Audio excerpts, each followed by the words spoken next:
കർത്താവിൻ്റെ നാമം മഹത്വപ്പെടട്ടെ. എൻ്റെ പേര് ജോഫ്രൻ പി ജോസഫ്. കർത്താവിൻ്റെ വേലയോടനുബന്ധിച്ചായിരിക്കുന്നു. യോഹന്നാന്റെ സുവിശേഷം 11-ാം അധ്യായം നാം പഠിക്കുമ്പോൾ കർത്താവ് ഏറെ ഒരു സ്നേഹിച്ച കുടുംബം, ആ കുടുംബത്തിലെ വ്യക്തികളാണ് ലാസറിൻ്റെ സഹോദരിമാരായ മാർത്ത, മറിയ. എന്നാൽ ഈ കുടുംബത്തിൽ വലിയൊരു വിഷമത്തിൻ്റെ ഒരു അനുഭവമുണ്ടായി. തൻ്റെ കൂടപ്പിറപ്പായ ലാസർ എന്ന സഹോദരൻ ഈ ലോകത്തുനിന്ന് മാറ്റപ്പെട്ടു. ഈ മാറ്റപ്പെട്ട ആ സമയത്തിലുള്ളതായ എല്ലാ കർമ്മങ്ങളും എല്ലാം കഴിഞ്ഞതിന് ശേഷം കുറെ പേര് പോയി.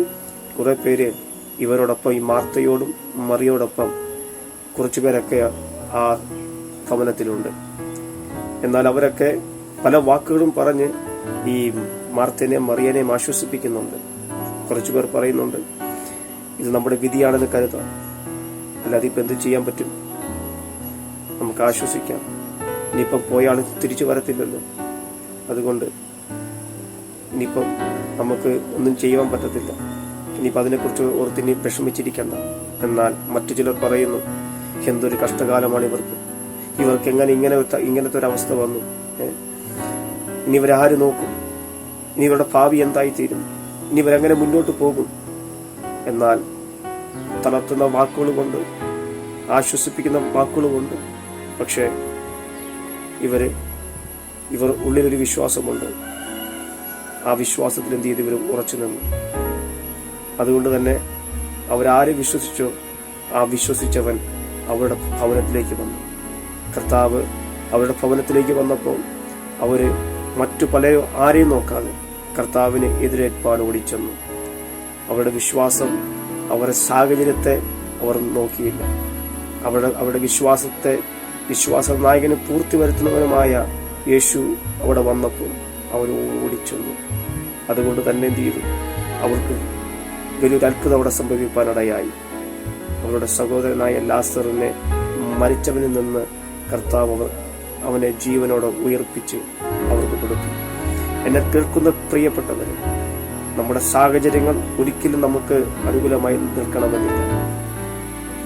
നമ്മൾ പ്രതീക്ഷിക്കുന്ന പോലെ അല്ലായിരിക്കും നമ്മുടെ ജീവിതത്തിലെ ഓരോ അനുഭവങ്ങളും. പക്ഷേ കർത്താവിനുള്ള വിശ്വാസം അത് നിന്നെ തളർത്തിക്കളയുന്നതല്ല, അത് നിന്നെ വളർത്തി അത്ഭുതങ്ങളെ സൃഷ്ടിക്കുന്നതാണ്. നമ്മുടെ വിചാരങ്ങൾ നമുക്ക് നിരാശ കൊണ്ടുവരും, നമുക്ക് മാനസികമായ ബുദ്ധിമുട്ടുകൾ കൊണ്ടുവരും. ഒരുപക്ഷെ നമ്മുടെ വിചാരം പല വിധത്തിലേക്ക് കയറിപ്പോയി നമ്മുടെ മാനസികവും ശാരീരികമായി നമ്മളെ ക്ഷീണിപ്പിക്കുകയും ചെയ്യും. സ്നേഹത്തിൻ്റെതായ എല്ലാ അളവും നമ്മളിൽ നിന്ന് നഷ്ടപ്പെടുകയും ചെയ്യും. എന്നാൽ വിശ്വാസം അങ്ങനെയല്ല, അത് നിന്നെ വളർത്തി നിന്നിൽ അത്ഭുതങ്ങളെ സൃഷ്ടിപ്പാൻ കഴിയും. അതുകൊണ്ട് തന്നെ വിശ്വാസത്തിൽ നാം അടിപതറാതെ ഉറച്ചു നിൽക്കുക, കർത്താവായ യേശു ക്രിസ്തുവിൽ വിശ്വസിക്കുക. എന്നാൽ നീയും നിന്റെ കുടുംബവും രക്ഷപ്രാപിപ്പാനിടയായിത്തീരും. കർത്താവിലുള്ള വിശ്വാസം അത് നിന്നിൽ അത്ഭുതം സൃഷ്ടിപ്പാനിടയായിത്തീരും. വിചാരങ്ങൾ നമ്മളെ തളർത്തും, വിശ്വാസം നമ്മെ വളർത്തി അത്ഭുതമാക്കി തീർക്കാനിടയായിത്തീരും. God bless you. കർത്താവ് ഇവരെയും അനുഗ്രഹിക്കുമാറാകട്ടെ.